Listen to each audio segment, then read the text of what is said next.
Chers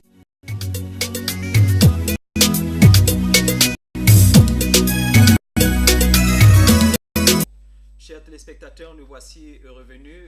Je n'ai pas oublié Monsieur Jean-Claude. Je pense aussi de l'autre côté à Monsieur Paul. Ça, c'est du côté, je crois, du côté de Stade. Je ne sais pas trop. Mais je salue aussi Monsieur Paul qui, justement, regarde ces émissions avec beaucoup de fidélité. Je vais ici et très rapidement introduire ceux-là qui ce soir ont choisi d'être là. Ils sont présents, ils sont avec nous. Il s'agit déjà, juste là, à ma gauche, du pasteur Maurice, pasteur M. Gossi Maurice. Pasteur Maurice, bonsoir. Bonsoir, pasteur Marcel. Voilà. Je vais dire Maurice. Ok, voilà. Bonsoir à tous les téléspectateurs de la Living Water Channel. Je voudrais comme ça passer très rapidement un petit bonsoir à l'évangéliste Bilan qui nous regarde depuis Bafoussam, à Christelle qui nous regarde depuis Yaoundé. Je voudrais passer un petit bonsoir au revoir à Katok. Je voudrais passer un petit bonsoir à Teke, à la charmante petite Anna et à Oncle Elvis. Ok. Ça, c'est quelques dédicaces comme ça pour justement ouvrir le bal. Il est juste assis à côté de lui. Si je veux parler du pasteur Maurice, il est juste à côté. C'est le pasteur Napoléon. Pasteur Napoléon, bonsoir. Pasteur Marcel, bonsoir. Comment vous allez? Tu vas toujours bien par la grâce de Dieu. Oui, comme d'habitude. Avec Dieu, tout va toujours très bien. Vous avez passé une bonne journée? Oui, avec le Seigneur, tout va bien. Ok. Vous voulez saluer quelques personnes aussi? Saluer comme ça, Pasteur Claude Bernard de Fête Bible Church. Je voulais comme ça saluer mon père spirituel, Pasteur Manu Fondjida. Je voulais comme ça saluer comme ça ma chère épouse Sandra Tajiven. Avec ma fille Claudette, Catherine, Stanley, Gaston. Ok, ils sont nombreux, je vais dire.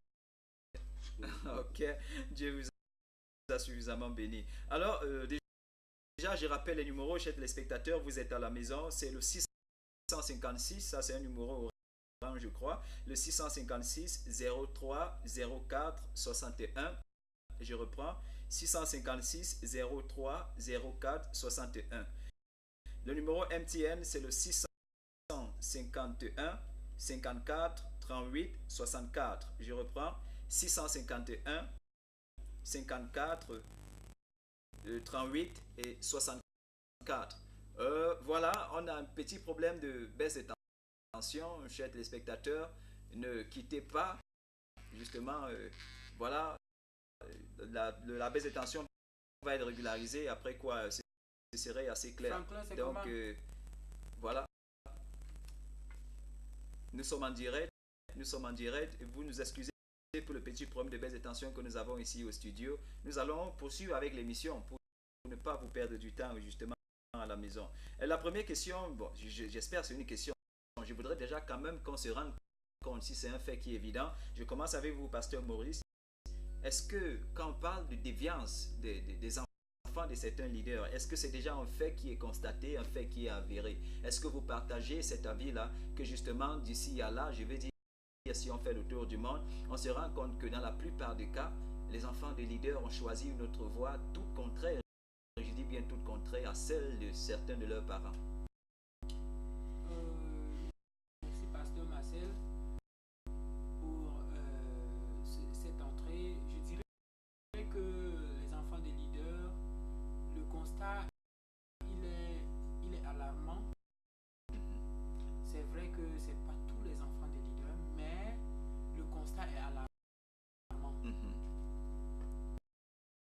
Donc voilà, le constat est alarmant. En fait, c'est comme si ça se perpétrait du jour au lendemain. Voilà. Et puis on se donne quand même de poser 2-3 questions. Qu'est-ce qui arrive en fait? Pourquoi les choses se passent de cette manière? D'ici dans quelques minutes, on va vous présenter quelques vidéos. Bon, ce n'est pas dans le but de choquer qui que ce soit, mais déjà ici pour donner une certaine image de ce qu'on est en train d'expliquer, ou du moins de ce qu'on essaye je ne vais peut-être pas parler de débat, mais qu'on essaye de présenter ici ce soir. Qu'est-ce qui, à un moment donné, peut expliquer que la fille ou le garçon d'un leader choisit justement une autre voie toute contraire à celle de son père ou de sa mère? Qu'est-ce qui explique? Est-ce que c'est parce que voilà, les parents ne sont pas responsables ou suffisamment responsables pour éduquer et élever leurs enfants? J'en parle de ces leaders-là. Et quand on parle de leaders, justement, ça peut être des leaders politiques, ça peut être des leaders religieux. Je vais ici entendre des pasteurs et tout le reste. Alors, on va essayer de comprendre aujourd'hui ensemble quelles sont déjà les causes, quelles sont les raisons justement de cette déviance et voilà, quelles sont les conséquences, voilà, de manière pratique dans la vie du leader lui-même et justement dans l'exercice de sa fonction, quelles sont les conséquences, je ne sais pas, de telle déviance. Le pasteur Napoléon, vous êtes juste à côté de moi. Déjà, si on devait entrer et aller un peu très vite à l'intérieur, à qui la faute quand on parle de déviance des enfants de certains leaders? À qui la faute? La faute aux enfants ou la faute aux leaders eux-mêmes? Moi, je peux toujours dire que la faute vient des parents. Allez-y. Parce que beaucoup de parents aujourd'hui, quand ils s'engagent en une responsabilité, les enfants sont abandonnés à eux-mêmes. Ce qui est très dangereux. Parce que on ne doit pas... Les enfants, Dieu attend des parents, ce que les enfants vont devenir. C'est pour ça que la Bible le dit dans le livre de Proverbes 22 à partir de verset 6. La Bible nous conseille d'élever nos enfants dans les voies de l'Éternel pour que quand ils vont grandir, ils vont pas se détourner. Donc on se rend compte aujourd'hui que les parents, quand ils ont une responsabilité, ils prennent soin de leur travail, de ce qu'ils font, et ils abandonnent les enfants à eux-mêmes. Et pourtant, normalement, que m'importe ce que tu fais dans la vie, même si tu es président de la République, même si tu es ministre, même si tu es ministre de l'Évangile, l'homme de Dieu, tu dois te connaître que les enfants que Dieu t'a donnés, tu vas rendre compte à Dieu pour ces enfants. Et c'est très important pour que tu les amènes à te suivre. Si tu es un bon leader. Bon, maintenant, quand on entre dans le profond, je peux aussi dire, vous savez que la Bible le dit dans le livre de 1 Timothée 3. La Bible sur le caractère d'un bon leader. Bon, vous savez que quand on est leader, parfois, il y a le comportement qu'on cache. Et comme les enfants sont les semences des parents, tu peux cacher ton comportement devant les gens qui sont devant toi. Mais l'enfant va manifester ce comportement en plus parce que les enfants sont la sémence des parents. Et vous savez que quand les parents, à un certain âge, ils peuvent cacher les comportements. Ils peuvent, donc devant les gens, ils prétendent être bien. Or, le cœur va se manifester à travers des enfants qui doivent avoir, parce que les enfants, c'est une semence. Donc c'est ça l'importance. C'est pour ça que la Bible conseille, dans le livre de 1 Timothée 3, un bon leader doit avoir un bon caractère, doit être capable d'amener ses enfants aussi à être en l'ordre. Parce que lorsque tu n'es pas ordonné, c'est difficile pour toi d'aller amener peut-être une société, soit un gouvernement. Ce n'est pas possible de conduire les enfants des Camerounais en l'ordre quand tes propres enfants même sont désordonnés. Ce n'est pas possible. Donc c'est pour ça qu'on dit souvent que la charité commence par... La bonne charité commence par soi-même. Justement. Donc quand tu n'es pas capable d'amener tes enfants en ordre, donc c'est pour dire que toi-même, tu as un comportement qui est en train d'être caché. Tu as un comportement qui cache. Et que ce comportement, que m'importe le temps que tu vas faire l'effort pour cacher ça, les enfants vont manifester ça et tout le monde va voir. déjà, bon, c'est pasteur Marcel, Maurice, j'ai envie de dire, je continue avec vous. Et le pasteur Napoléon vient de nous dire que voilà, le leader en général n'a pas assez de temps parce que très occupé par ses fonctions et ses responsabilités, justement pour éduquer ses enfants. Est-ce qu'on va ici accuser la question du temps?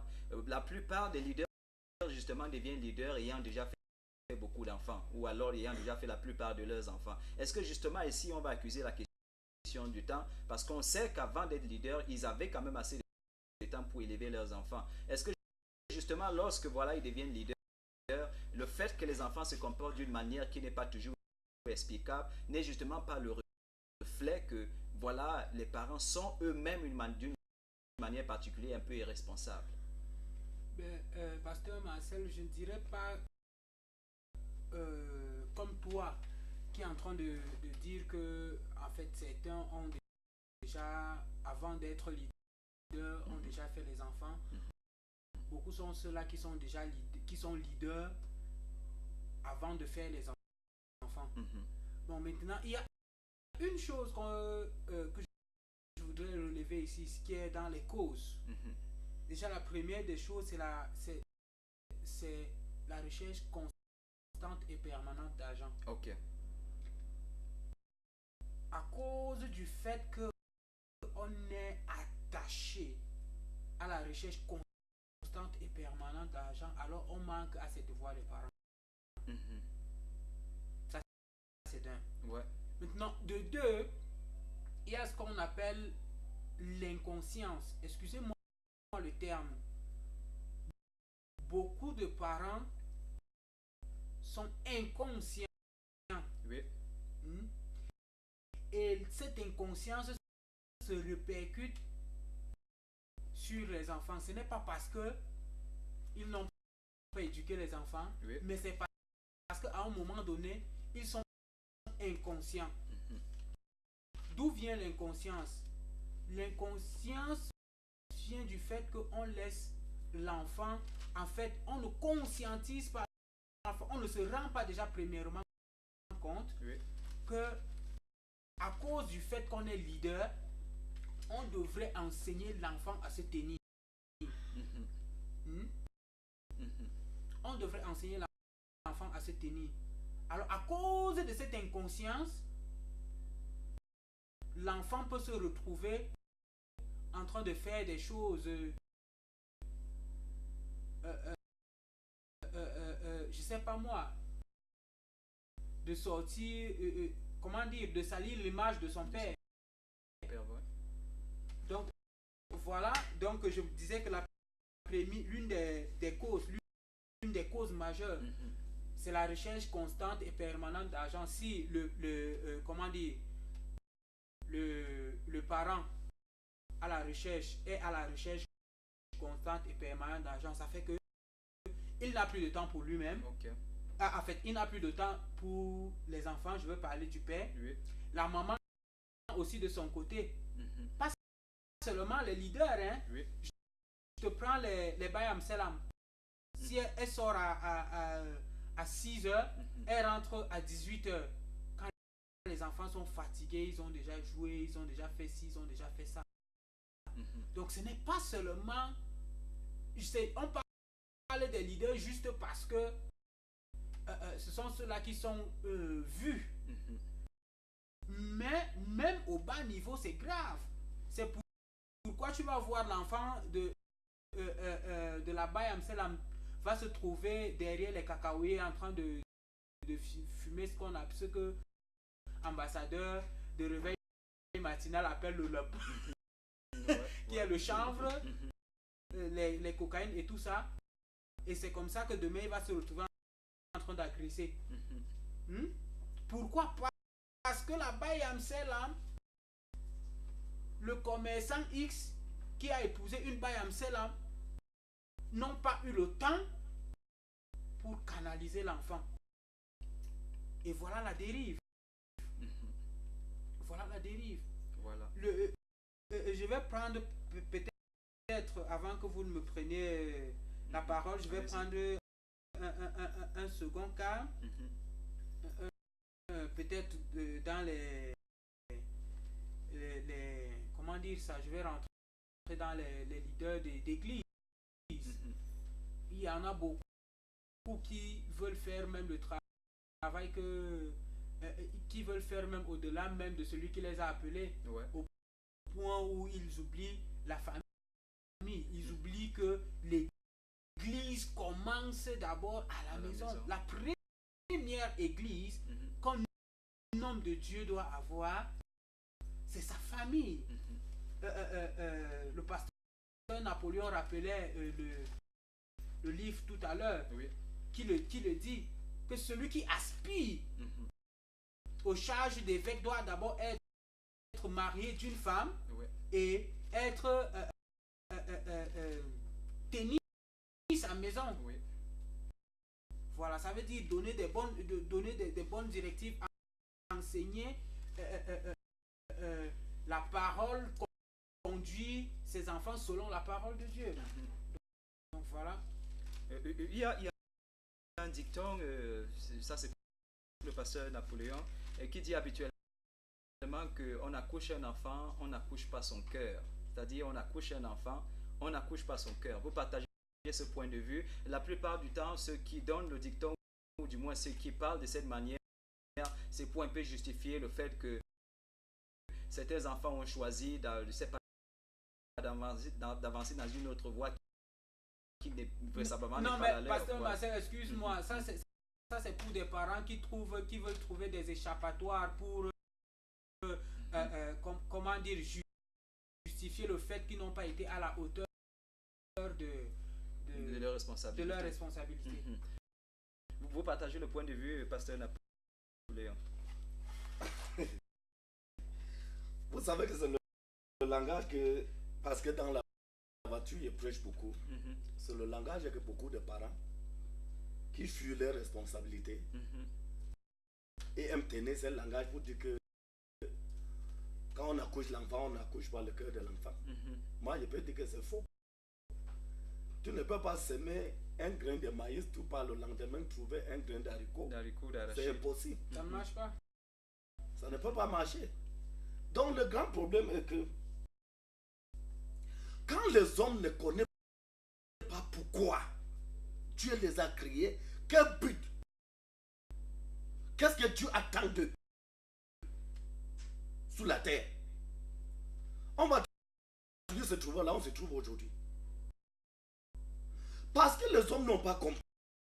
De la même façon que les femmes n'ont pas compris. Que le but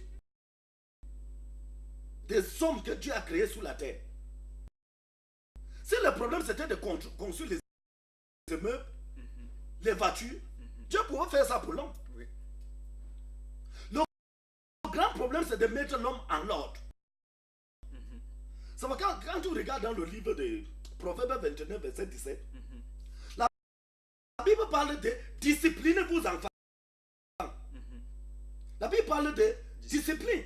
Si la Bible parle de discipline, et nous aujourd'hui on ne discipline pas nos enfants, on les enfants, tu vois, quand je regarde certains enfants ici dehors, je me demande si vraiment ces enfants ont mis les parents. Mais pasteur, parfois même quand tu regardes même les mamans même, tu te demandes que telle femme ou tel homme, quelle éducation qui peut donner à son enfant?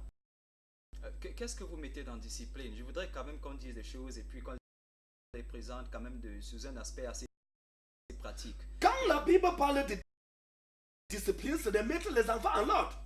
On ne doit pas laisser les enfants que les enfants deviennent désordonnés. De manière pratique dans la maison, vous êtes un père d'enfants. Qu'est-ce que vous faites quand vous voulez mettre vos enfants dans l'ordre? Vous savez que premièrement, je sais que la parole de Dieu est puissante. Parce que j'ai béni le Seigneur, parce que j'étais d'abord égaré avant que Dieu m'a ramené en ordre aujourd'hui. Donc quand je reste maintenant, j'ai fait l'expérience de Dieu. Parce que quand je ne connaissais pas le Seigneur, je pouvais sortir chez moi à 5 heures pour aller conduire mon taxi. Quand j'ai fini de mon taxi, peut-être à 19h, 20h, je pars au bar. Peut-être c'est à 3 heures que je vais rentrer. Je pouvais même facilement faire un mois que je n'ai pas eu le temps de m'asseoir avec les enfants. Je ne partais pas à l'église. Ça veut dire que le dimanche, très tôt le matin, comme je ne travaille pas le dimanche, très tôt le matin, je suis dehors au bar. On va rester là-bas jusqu'à 3 heures, 2 heures à venir à la maison que les enfants dorment dehors. Donc tu n'as pas le temps de rester avec les enfants. Quand tu n'as pas le temps de rester avec les enfants, comme ce qui se passe aujourd'hui, beaucoup n'ont pas le temps de rester avec les enfants. Si on ne demande même que ton enfant, tu peux déterminer qui est ton enfant, tu ne connais pas. C'est pour ça que même parfois d'autres, on dit que ton enfant a volé. Il est étonné. Parce qu'il ne connaît même pas les enfants qu'il a fait, qu'il a accouché. Il a seulement pondé les enfants aussi comme ça. Il ne connaît même pas le caractère de l'enfant. Pourtant, les parents doivent passer le temps avec les enfants afin de connaître ce que l'enfant est pour corriger. Parce qu'on parle de la discipline, lorsque tu n'es pas à côté des enfants, comment tu vas connaître que celui-ci cherche des abonnés pour la mettre en ordre? C'est le grand problème aujourd'hui. Parce que beaucoup de parents ont fui leurs responsabilités et nous sommes en train de voir les conséquences aujourd'hui. Les conséquences d'aujourd'hui. Les enfants d'aujourd'hui, je me demande si les Camerounais vraiment, ils sont en train de regarder loin. Quand tu parles de 2035, j'ai peur. Parce que les enfants de 2035, Pasteur Moïse, je pense que même en journée, tu ne dois pas passer sa femme là, si on continue avec cette manière. Si on ne se lève pas pour comprendre que l'important de l'homme dans la vie, ce n'est pas de gagner l'argent, mais c'est de mettre le pays en ordre. Mettre le pays en ordre, tu dois commencer par ta propre maison. Parce que quand la parole de Dieu parle de serviteur, beaucoup de gens vont voir le pasteur, beaucoup vont voir le ministre, tout homme que Dieu a créé, même si tu es commerçant, même si tu es taxman, même si tu es moto-taxman, que m'importe ce que tu es dans un service, que tu es établi sous ça, que tu vas aller nous rendre compte. Pasteur Marcel, je voudrais entrer dans un autre, dans une autre piste. Allez-y. Qui va un petit peu au-delà de l'éducation. Oui. Parce que beaucoup sont ceux-là qui ont tout fait, ils ont donné une bonne éducation, mais l'enfant, c'est toujours, à la fin, c'est égaré. Oui, parce que c'est pourquoi ce dicton encore, on accouche un enfant, on n'accouche pas son cœur, parce que la plupart du temps, les parents vont dire, mais j'ai mis tout ce qu'il y avait, tout ce que je pouvais mettre en œuvre, justement pour que cet enfant... Je veux bien dire ici que je ne les accorde pas ce crédit-là, le dicton-là. Mais ce que je veux dire, c'est que il y a l'éducation selon le Seigneur et l'éducation selon le siècle présent. C'est deux mondes différents. Je dis quelque chose, c'est vraiment très sérieux. La Bible nous dit, Dieu nous dit dans sa parole, que éduque l'enfant selon les voies du Seigneur, afin qu'il ne s'en détourne point. Si Dieu qui a créé toutes choses, si Dieu qui a créé toutes choses te donne une telle recommandation, si tu veux que ton enfant réussisse, si tu veux que éduque-le selon les voies du Seigneur, il peut avoir peut-être quelques dérapages par après, mais ce qui est sûr, parce que tu l'as éduqué selon les voies du Seigneur, quand il sera grand, il ne pourra pas s'en détourner. Parce que c'est la parole de Dieu qui est vraie. Et aujourd'hui, on constate que beaucoup de parents n'arrivent pas à conduire leurs enfants dans les voies du Seigneur. Ils ne connaissent même pas la route qui mène à l'église. Et voilà pourquoi on peut voir, ils connaissent juste la route qui mène vers les petits amis, les petites copines, les petits copains. Et ça crée tout ce que ça peut créer. Mais je dis quand même une chose, Pasteur Maurice, on est dans un monde qui je ne sais pas, est divisé et fait comme il est fait. On ne va pas, tout le monde sur la terre, du coup, ne va pas devenir chrétien. Est-ce qu'on peut justement pas parler d'une éducation basée sur des valeurs, sur certaines valeurs morales, sur une certaine éthique? Est-ce qu'on a nécessairement besoin d'aller dans la Bible pour trouver qu'est-ce qu'on va dire à un enfant pour qu'il se tienne droit et tout le reste? Est-ce que, voilà, apparemment... Je voudrais dire avant que mon confrère à côté ne prenne la parole. Oui, parce que, dire une chose. Oui, parce que je vais quand même dire quelque chose, que la Bible, quand on essaie un peu de calculer à quelle époque le christianisme arrive en Afrique, bon, ça ne date pas de très longtemps. Alors, comment est-ce que les leaders, je vais dire, avant que le christianisme arrive, justement, élevaient leurs enfants? Est-ce qu'on va dire qu'il n'y avait pas certaines valeurs sur lesquelles on pouvait s'appuyer, on pouvait, j'ai envie de dire, les utiliser comme pour donner aux enfants de se tenir droit? En fait, ça fait partie de la quatrième cause. Ok. On a perdu les valeurs africaines. On a perdu les valeurs africaines. On a perdu les valeurs africaines. À cause de quoi?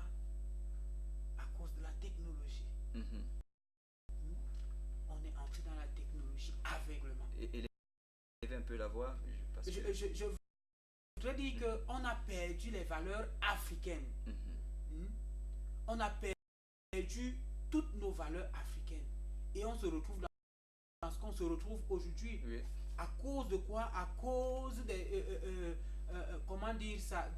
À cause de... Mais vous voulez peut-être pas de ce système de mondialisation du système de mondialisation qui est arrivé à une vitesse vertigineuse.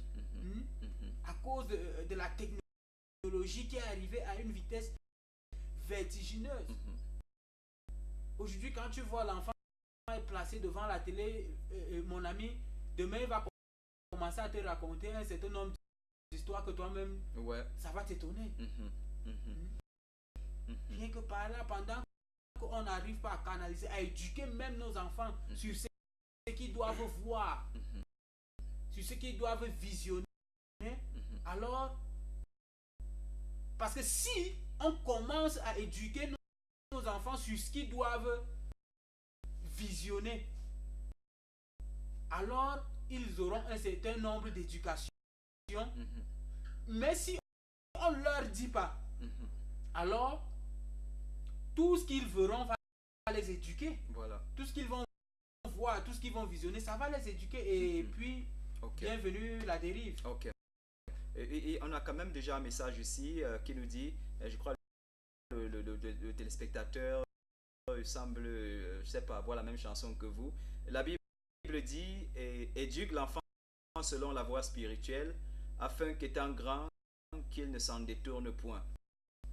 Et maintenant, il y a une question, je crois. Combien de parents, y incluent les leaders, prennent ce verset au sérieux? Tout le monde court au matériel. Ça, c'est Jean-Claude. Monsieur Jean-Claude, bonsoir. Merci pour ce message. Merci pour cette contribution. Comme quoi, c'est un coup, c'est freiné justement pour la possession de tout le monde. Pourquoi pas le monde entier, je vais dire. Et là, du coup, ce n'est pas sans sacrifice. Et pour beaucoup de ces leaders, le sacrifice le plus cher, justement, c'est leurs enfants, c'est leur famille. Parce que justement, il n'y a plus de temps pour s'en occuper. Il n'y a pas de temps pour les inculquer les valeurs qui conviennent. Vous êtes à la maison, vous voulez aussi envoyer un message, n'hésitez pas, parce que les numéros continuent de s'afficher sur votre écran. Il y a un cas dans la Bible que je voudrais quand même déjà présenter ici avec vous, chers panélistes. C'est celui de Élie, le sacrificateur. La petite histoire nous laisse, bon, je ne vais pas l'appeler la petite histoire, mais elle nous laisse comprendre, elle nous laisse savoir que Élie a 2 fils et qui justement sont responsables de toutes les abominations possibles dans le temple. Ça veut dire que Élie était un sacrificateur, ça veut dire un homme choisi par Dieu pour accomplir la fonction qui était la sienne à l'époque. Et justement, ses fils étaient le contraire, je veux bien dire le contraire de tout ce qu'il était. Alors, à un moment donné, Dieu a ras le bol, il en a eu marre de tout ce qui se passait. Et justement, en un seul jour, les 2 fils d'Élie sont morts. Et il se passe une chose, c'est que Dieu dit à Élie de ne pas pleurer du tout. Ça veut dire de ne même pas verser une seule larme. Et beaucoup d'hommes qui prêchent, ou du moins beaucoup de pasteurs, se sont donnés de dire, quelque part, Dieu voulait par là reprocher à Élie que justement la déviance de ses fils, il était responsable de la déviance de ses fils. Il était, je vais peut-être pas dire la cause, mais responsable. Vous êtes des hommes de Dieu. Quand vous regardez, quand on regarde un peu ce récit, qu'est-ce qui a mal marché? Qu'est-ce qui n'a pas tourné en rond justement dans l'histoire d'Élie et ses 2 fils? Beaucoup semblent dire qu'Élie était le genre qui fermait les yeux sur les erreurs de ses enfants. Est-ce que vous partagez cet avis-là? Je vais vous dire quelque chose, Pasteur Mouk. Allez-y. Avant de répondre à votre question, je veux qu'on comprenne d'abord quelque chose ici. Il y a beaucoup de gens qui disent que les bandits viennent d'arriver en Afrique. Ils ne lisent pas bien la Bible. La Bible dit dans le livre de Actes 8, dans le livre de Actes 8, la Bible montre ici comment les bandits est entré en Afrique avant d'aller en Europe. Allez-y.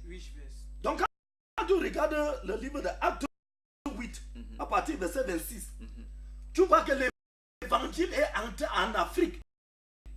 Et vous voyez que la Bible parle beaucoup de pays africains, l'Égypte, l'Éthiopie, tu vois la Libye, tous ces pays-là, ils ont reçu l'évangile. Et quand tu regardes nous, les Camerounais, vous voyez que nous sommes les descendants. Nous sommes descendants de 7 peuples qui avaient reçu l'évangile. Pour prouver que c'est pour ça que d'habitude, j'aime toujours dire que quand il étudie bien la tradition Banso, parce que je suis Banso, je vois que les Banso, jusqu'à ce dernier temps, avant que les Occidentaux ont apporté le faux évangile, les Occidentaux ont plutôt apporté le faux évangile. Gloire à Dieu qu'aujourd'hui, il est en train de révéler le véritable évangile à ses enfants, comme il avait promis dans le livre de Deutéronome 18. Oui, parce que quand tu regardes ici, là, comme il dit que le sacrificateur Élie, voilà. Il est comme nous dirigeants aujourd'hui. Il s'en fout de ce que les enfants font. Parce qu'il sait que combien de enfants, je vous avais dit dernièrement ici dans ce plateau que le banditisme au Cameroun, ce n'est pas facile à arrêter. Pourquoi? Beaucoup de grands bandits dans la ville à l'ouest, comme dans la ville de Bamsam, comme dans le centre, c'est les enfants des chefs de village, c'est les enfants de commissaires, c'est les enfants de grandes personnalités. Pourquoi? Ils ne disciplinent pas les enfants. Les enfants font n'importe quoi. Et c'est pour ça que l'enfant prend ses chats parce que son père est tel. Il fait n'importe quoi. Ils sont beaucoup ici dehors. On arrête. On amène en haut. Tu vas voir, le père va aller plus te donner ou 50 000. On va laisser l'enfant, il va rentrer au cas. C'est pour ça que tu vois parfois, bien sûr que la Bible n'accorde pas ce comportement d'arrêter un bandit et tuer. Pourquoi ça fait que beaucoup de gens ils préfèrent que quand on arrête un bandit aujourd'hui, on tue? Parce qu'ils ont compris que beaucoup de bandits sont les enfants des grands. Et quand on les amène en haut là, il va aller se payer, l'enfant va rentrer. Et quand l'enfant rentre, il ne se soucie pas de se rassurer que qu'est-ce qui a amené mon enfant en haut là, il faut qu'il fait tout pour m'amener là. C'est le même problème qui est arrivé à Élie. Okay. Et tu vois que c'est parce qu'Élie il n'avait pas pris ses responsabilités. Il laissait ses enfants faisaient n'importe quoi. Il agressait les filles, les femmes qui venaient pour faire le sacrifice. Il les violait même. Il fait tout ce qu'il veut. C'est ce qui se passe ici chez nous. Tu vois quelqu'un dire que moi je suis l'enfant de terre. Moi je suis l'enfant de terre. Il fait tout au quartier comme il veut. C'est le problème. C'est pour ça que je dis que vraiment si on ne revient pas dans la parole de Dieu. On ne revient pas dans la parole de Dieu. Ça me enseigne. Je ne crois pas que les gens vont vivre même au Cameroun parce que ça sera grave. Quand je rentre comme ça, je prends la peine de regarder le journal dans ce qui se passe au Cameroun. J'ai regardé le journal, j'ai vu les gens qu'on a arrêtés qui fument le charme indien. Il dit qu'il fume avec les policiers, il fume avec les gendarmes. C'est dans un... Nous, c'était dans quelle chaîne? Il dit, c'est le gars là, il dit que nous on fume avec les policiers, on fume avec les gendarmes. Et moi, je suis chauffeur, quand tout soit en route, tu vois le comportement de certains sont maintenus. Tu te demandes que si le gars s'y comporte comme ça, qu'est-ce que son propre enfant va devenir? Tu vois que le pays sera vraiment en danger. Ok. Pasteur Maurice, avant que vous ne disiez quelque chose, permettez, il y a un autre message, on a 2 autres messages ici. Surtout, beaucoup de leaders ne sont pas forcément au service du Seigneur. Si on éduque vraiment selon la Bible, je ne crois pas qu'il y aura déviance, car le Seigneur veille sur sa parole. Le téléspectateur n'a pas signé le message. Prenez le soin de signer vos messages, c'est important. Cet autre téléspectateur nous dit « Bonsoir au panel, nous vous saluons nous aussi. Le fait que les enfants vivent avec leurs parents séparés peut être une autre cause. » Vous partagez l'avis, pasteur Maurice, de ce que cet téléspectateur nous dit, que peut-être dans certains cas, la déviance des enfants vient du fait que les 2 parents peut-être sont séparés, ou du moins on parle des leaders justement, les 2 parents sont séparés, ils ne vivent pas ensemble. Est-ce que ça peut à un moment donné expliquer une des raisons, ou du moins être une des raisons pour lesquelles justement les enfants de certains leaders voilà, sont dans une déviance un peu terrible? Je pense pas trop. Je pense plutôt que je crois plutôt, je dirais plutôt que c'est lorsque les parents, par exemple, je vais prendre ce cas de, comment on appelle ça, les internats. Voilà l'une des choses. Si c'est dans ce sens-là, oui, mais si c'est dans le sens que les 2 parents sont séparés, je dirais vraiment que ça ne pèse pas. Ça ne pèse pas. Non, mais est-ce que ça ne peut pas du coup être la cause d'un déséquilibre moral? Parce qu'on sait que l'éducation d'un enfant, ça s'assure par 2 parents. Ça veut dire la mère qui, j'ai envie de dire, le côté un peu passif. Ça veut dire elle a son rôle, elle a sa responsabilité, c'est vrai. Et puis de l'autre côté, on a le père qui est l'autorité et qui justement, pour que l'enfant grandisse et soit équilibré dans la société, a besoin de l'apport ou de la contribution côté éducationnel de ces 2, voilà. Pasteur Marcel, qu'est-ce que vous diriez de ces jeunes mamans qui ont perdu leur mari quand les enfants avaient encore 4 ans, ou le plus grand avait par exemple 9 ans, et lorsqu'elle perd son mari, si elle en a 4 comme ça, vous pensez qu'elle ne peut pas éduquer ses enfants? Bon, c'est peut-être des cas d'exception c'est pas pour qui ne vont pas devenir des cas d'école du coup. Oui, c'est pour dire que en fait, c'est pour vous dire que le cas là, le cas que vous êtes en train de citer n'est pas, comment dire ça, ce n'est que comme un grain de sable au bord de la mer, c'est ça? Au bord de la mer. Non, mais ça joue beaucoup. Hein. Vous partagez cet avis-là. J'ai toujours d'habitude de dire à ma femme que chérie, nous devons prier que Dieu nous accorde la grâce. Que nous vivons ensemble, nous élevons nos enfants ensemble, nous veillons, on mourons ensemble. Parce que vraiment, ce que tu viens de dire là, homme de Dieu, c'est très pertinent parce que c'est l'espérance que j'ai constatée dans la vie. Quand ça arrive, que les enfants paient les mamans et que le père va chercher une autre femme pour qu'il vienne élever les enfants, ce n'est pas possible. Il faut la grâce de Dieu. Parce que ce n'est pas facile. Il y a parfois, tu vois que la femme, là, parfois, d'autres peuvent aimer les enfants. Mais les enfants, il y a toujours que tu vas voir beaucoup, ils vont toujours sentir que non, ça ce n'est pas notre maman. Tu vois, ça va toujours créer un problème très, très, très sérieux. Quand ça arrive que les parents, peut-être le mari ou la femme est mort, laisser les enfants très jeunes. Vous savez que l'homme est esprit. Hein? L'homme est esprit avant la chair. Vous permettez, on le prend. Bonsoir. Merci. Merci. Oui, madame Edith, bonsoir. Oui.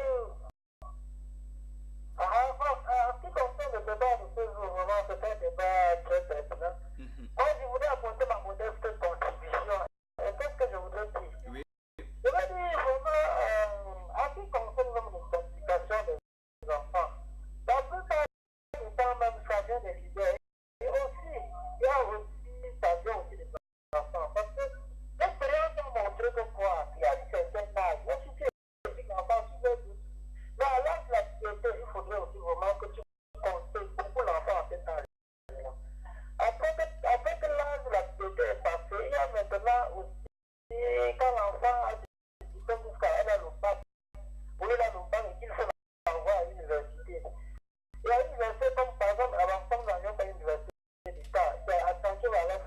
Là, il sera il n'a pas eu famille à Tchankou, il va confier là-bas ou le confier là-bas.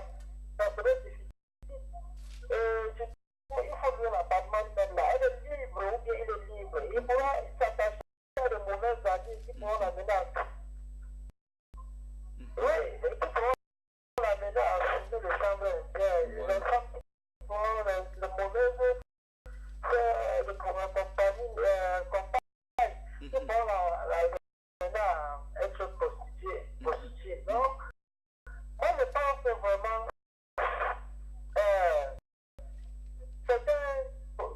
les parents doivent vraiment prendre les gamins, hein, et beaucoup comme les enfants, même quand ils sont loin d'eux. Et surtout, il manque de rien, vraiment. Merci, madame Edith. Merci pour cette intervention. Je voulais comme ça finir. Allez-y. J'ai prêché un message à l'église dimanche, par la grâce de Dieu. J'ai dit que l'échec de monde d'aujourd'hui, c'est quoi? On a pensé que le succès d'un enfant, c'est qu'il devient ministre, c'est qu'il devient gouverneur, c'est qu'il devient un grand commissaire ou... Allez-y, s'il vous plaît. Pour qu'il devienne... Donc, on n'a pas compris que le succès de quelqu'un, de l'enfant, dans la vie, ce n'est pas qu'il devient grande personne. C'est pour qu'on l'élève dans la crainte de Dieu, que même s'il devient président de la République, qu'il devient policier ou gendarme, qu'il devient commerçant, mais qu'il devient un enfant qui fait tout ce qu'il fait dans la crainte de l'Éternel. Parce que c'est ça que les hommes d'aujourd'hui n'ont pas compris. Parce que si on commence à regarder dans ce sens, on va comprendre maintenant l'importance de la parole de Dieu. Tu vois que beaucoup de gens aujourd'hui ne voient pas l'importance de la parole de Dieu parce qu'ils ne savent pas que c'est la parole de Dieu qui va amener l'enfant.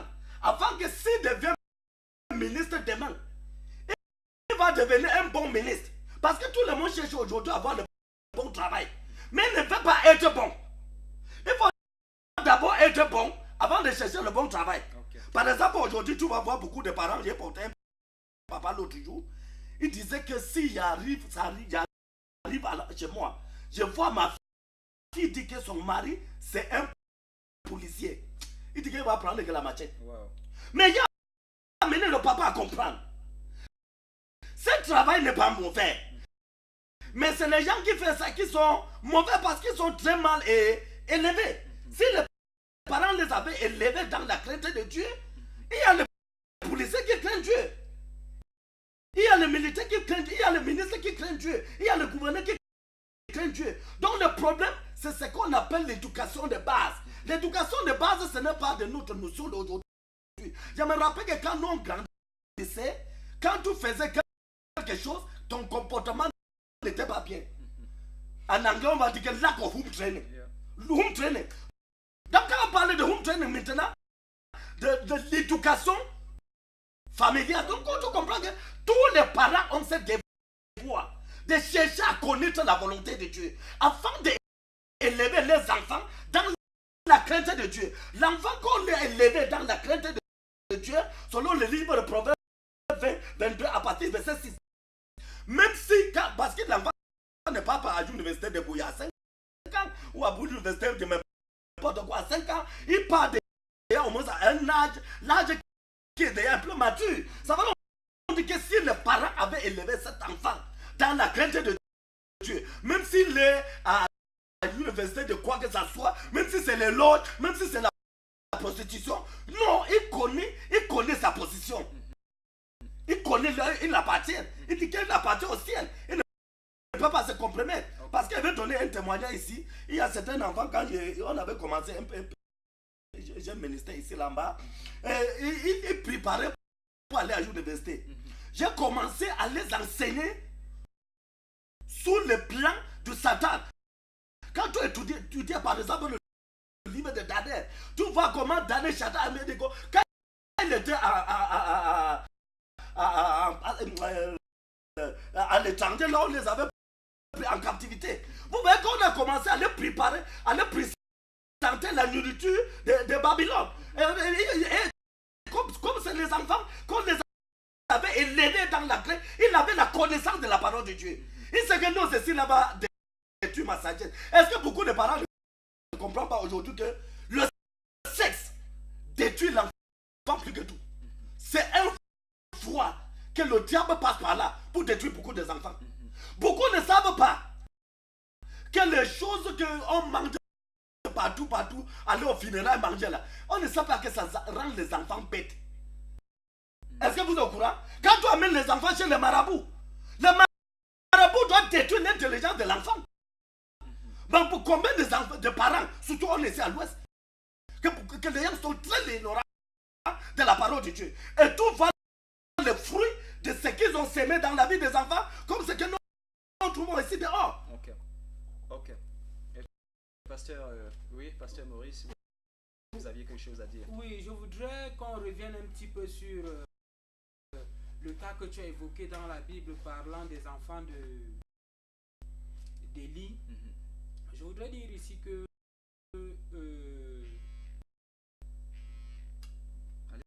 je voudrais dire ici que Élie a aimé ses enfants beaucoup plus qu'il ne fallait, au point où il lui a manqué de leur dire la vérité. Parce que les enfants d'Élie étaient déjà des adultes et ils étaient déjà en train de prendre leur propre voie, et il n'était plus question que Élie les traite comme des ignorants, comme cet enfant de 3 ans, 4 ans. Parce que même lorsque l'enfant de 3 ans, 4 ans fait une bêtise, on le chicote un petit peu. Alors Élie a manqué cette capacité. C'est pourquoi quelque part Dieu a été un petit peu très sévère. Je vais prendre le cas de... C'est pas le seul cas dans la Bible. Quand on regarde Jacob et ses enfants, il y avait des rebelles. Je vais prendre le premier-né, Ruben. C'était un rebelle. Mais si on rentre dans la parole, si on va dans Genèse 49 à partir du verset 3, verset 4, lorsque Jacob veut aller vers le Seigneur, il appelle ses enfants. Et en ce moment, il commence à dire des choses, il commence à prononcer des paroles prophétiques, des paroles de bénédiction qu'un père prononce lorsqu'il est en train de partir. Je ne sais pas si vous me permettez que je puisse un peu lire, pour que vous essayiez un peu de comprendre. Si ça ne va pas nous prendre du temps. Non, ça ne va pas nous prendre du temps, vraiment. Genèse 49, le verset 3 à 4, nous dit ceci. Ruben, toi, mon premier-né, ma force et les prémices de ma vigueur, supérieure en dignité et supérieure en puissance, impétueux comme les eaux. Tu n'auras pas les prémices, car tu es monté sur la couche de ton père. Tu as souillé ma couche en y montant. Si je me limite juste là, on comprend que lorsque l'enfant a commencé à poser ses actes, le père n'était pas d'accord. Et il a montré comment dire, son mécontentement jusqu'à ce qu'il soit mort. Il dit à son fils, tu n'auras pas les prémices de tout ce que j'ai eu. C'est comme ça une sentence. Je ne sais pas si tu me comprends. Tu n'es pas à mon image, alors tu ne vas pas bénéficier comme tu devrais normalement bénéficier. Je prends quand même un message et avant de vous relancer, celui-ci nous dit, on a l'habitude de dire qu'on accouche l'enfant et non son cœur. Pour moi, c'est une pensée paresseuse. Car on ne peut pas semer le maïs et récolter les arachides. Je crois que c'est le frère Jean-Claude ou monsieur Jean-Claude qui nous revient avec ce message assez intéressant. J'ai eu une discussion, je m'adresse à vous, le panel. J'ai eu une discussion avec un monsieur que j'apprécie, que je sais pas, qui est quand même assez remarquable et qui me faisait voir quelque chose. C'est un leader, le monsieur en question. Il me faisait voir quelque chose, qu'il a pris cela comme une sorte de consécration. C'est celle de conseiller ses enfants, de leur inculquer, j'ai envie de dire, ces valeurs capitales. Et aujourd'hui, il ne se soucie de rien, de savoir où ses enfants sont, parce qu'il est sûr d'une chose, c'est qu'ils ne sont que le reflet de ce qu'il a semé en eux, de ce qu'il a mis en eux comme semence. Il est sûr, il a l'assurance que, où que ce soit où ses enfants vont se retrouver, ils vont continuer de refléter ses qualités, de refléter ses valeurs. Est-ce que justement, je vous pose la question, le problème aujourd'hui ne se trouve pas justement à ce niveau-là, où les parents justement ne prennent pas le temps de sensibiliser les enfants sur des questions importantes, sur des questions capitales de la vie, de l'avenir, du futur et de tout le reste. Est-ce que le problème, le nœud du problème n'est pas à ce niveau? Tout au départ, j'ai parlé de l'inconscience des parents. Je prends un cas simple. Si tu n'apprends pas, si tu n'éduques pas, si tu n'éduques pas ton enfant dans le sens du travail, il ne saura pas comment est-ce que tu fais pour avoir les biens. Alors tout ce qu'il aura à faire, c'est de dilapider. Et comment est-ce qu'il va les dilapider? C'est aller en boîte de nuit, c'est trouver des mauvaises compagnies, etc., etc. Donc, normalement, lorsque tu es un leader, tu devrais enseigner à ton enfant, quel que soit quel que soit l'âge, tu dois commencer à l'inculquer ses valeurs. Tu dois commencer à l'inculquer ses valeurs de manière à ce que qu'il soit sobre, quoi, qu'il soit humble et qu'il sache tenir ce qu'il y a, ce patrimoine. Parce que sinon, par après, ça devient au papa, tout et tout et tout. Et il faudra aussi montrer à l'enfant que papa ne sera pas là pour les bêtises qu'il va commettre. D'où vient l'erreur d'Élie qui a passé le temps à couvrir les bêtises de ses enfants, contrairement à Jacob, qui n'a pas cautionné ce que Ruben a fait. Je ne sais pas si vous voyez le décalage. Le décalage. Donc, lorsque tu commences à éduquer l'enfant dès le bas âge, que voici le chemin qu'il faut prendre, tout en lui montrant le chemin du Seigneur, et en lui disant, mon ami, ce n'est pas parce qu'on a une télé de 60 pouces, ce n'est pas parce que tu vas à l'école dans une grosse cylindrée, mon ami, voici comment est-ce qu'on fait pour aller à l'école avec une grosse cylindrée. Mais pasteur Marcel, même si l'enfant a 5 ans, commence à lui dire ces choses, commence à lui montrer ces choses. Prends cet enfant, amène-le au bureau. Des jours peut-être, si tu as une entreprise, amène cet enfant à l'entreprise, montre-lui comment tu fais, montre-lui comment tu passes tes journées, montre-lui comment est-ce que tu fais pour gagner cet argent.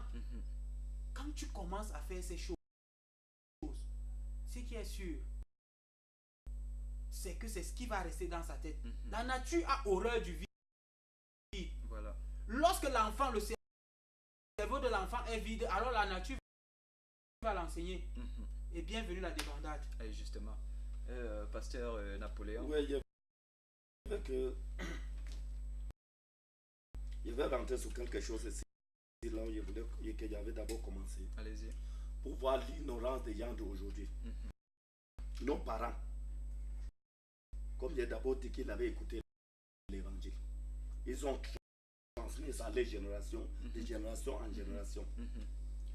Parce que quand tu regardes selon la tradition de mon village, notre tradition enseignait les filles, les garçons. Tu dois connaître le sexe seulement le jour où ton mari va te doter, on va te prendre, on va aller te présenter à ton mari, on va vous apprendre comment faire l'affaire. C'était la tradition. Je dis que c'est la tradition. On est grand, on a vu ça. Donc ça ne fait même pas longtemps que le Cameroun a été noté comme ça. Là.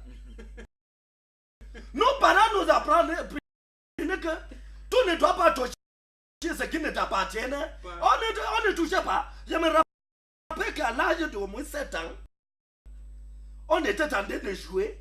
Je me suis trouvé en bas d'un arbre. J'ai trouvé 700 francs là-bas.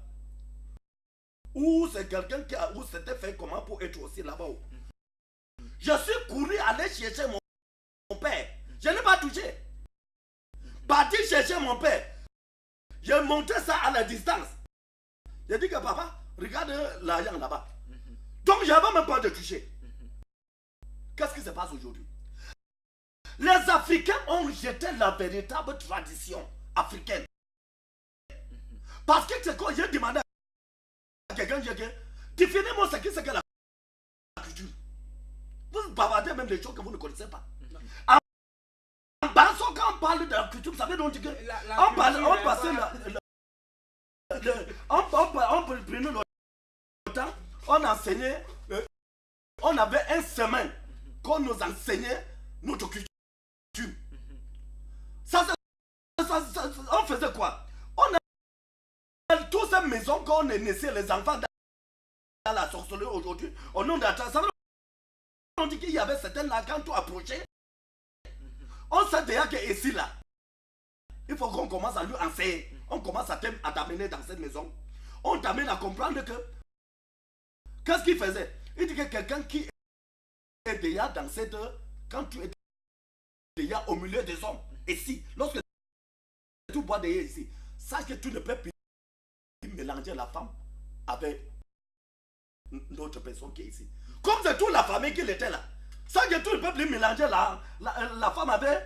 Mais regarde aujourd'hui, même les les notables aujourd'hui, ils discutent même les femmes dans les bars aujourd'hui avec les enfants. Ok. Donc ils ont laissé, je voulais qu'on ça prouver ici pour qu'on comprenne. Ok. C'est ce que je discute avec beaucoup de gens aujourd'hui, que nos parents connaissaient la parole de Dieu. Ok. Ils ont transmis ça à les générations, jusqu'à où les Occidentaux ont venu avec le faux évangile. Ok. Aujourd'hui, tu comprends, tout le monde dit, je suis musulman, je suis catholique, l'autre aujourd'hui c'est pentecôtiste, l'autre c'est témoin de Jéhovah. Mais quand tu vois dans les vies des gens, tu ne vois pas la parole de Dieu. Ok. Parce que quand il regarde nos ancêtres, il avait la crainte de Dieu. Ça, il ne vivait pas longtemps parce qu'il faisait baisser lui sous le crâne. Hein. Ça, il vivait longtemps parce qu'il craignait Dieu. Il savait que coucher avec la femme de quelqu'un, c'est une mauvaise chose. Aller dans le champ de quelqu'un, couper le plantain là-bas, c'est une mauvaise chose. Aller couper le maïs là-bas, c'est une mauvaise chose. Vous croyez qu'il avait appris ça où? Voilà, Ce n'est pas dans la parole de Dieu. Je crois, vous avez peut-être raison sur ce sujet. Je voudrais quand même qu'on reste dans le débat, puisque la grande question aujourd'hui, c'est d'essayer de comprendre qu'est-ce qui justement est à la base de la déviance des enfants de certains leaders. Et il y a un message ici, et je crois la question m'est adressée particulièrement, il dit Pasteur Marcel, donnez-moi la différence entre un nouveau-né et un ordinateur vierge. Répondez à cette question et je continue avec mon message. D'abord, la différence entre un nouveau-né et un ordinateur vierge, je crois, c'est juste sur la condition physiologique. Ça veut dire un nouveau-né est un être humain, si je dois dire ainsi. Un ordinateur, c'est une machine. Mais il n'y a pas de différence dans la mesure où les deux ont besoin de recevoir quelque chose pour fonctionner normalement. Je ne sais pas si j'ai bien répondu à votre question. Continuez le message si vous voulez. Bon, je voudrais qu'on prenne quand même une très courte transition. On va revenir pour poursuivre.